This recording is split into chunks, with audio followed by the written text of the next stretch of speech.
ធ្លាប់បានយល់ក្រុងបាត់ដំបងរស់នៅសងបានគ្មានក្តីសៅមកអបានដំបងឥឡូវសែនឆ្ងាយខ្ញុំតែងត្រមៃយំថ្ងៃជានិច្ចមិនភ្លេចអនុស្សាវរីយ៍ទាំងឡាយបន្លែងធ្លាប់លេងប្រឡែងពីកាយជាង10ឆ្នាំផ្លាយអូនពេញក្រមុំអ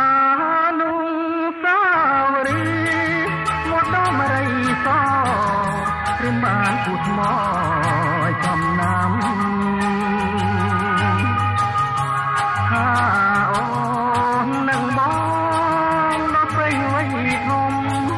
សូមពុកម៉ែសំគុំជាគូក្រងឥឡូវបើវាយបងចាំតែឈ្មោះ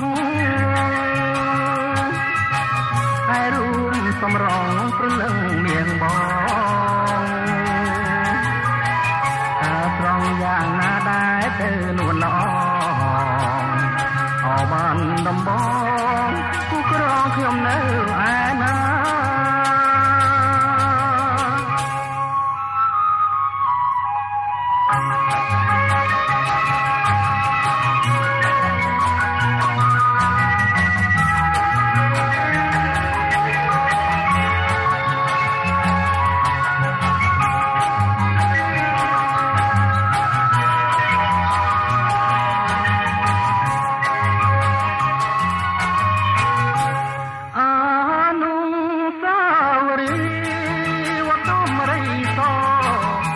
បានពុទ្ធមកចំណាំថាអូននឹងបងដល់ពេញវ័យធំសូមពុកម៉ែសំគុំជាគូក្រ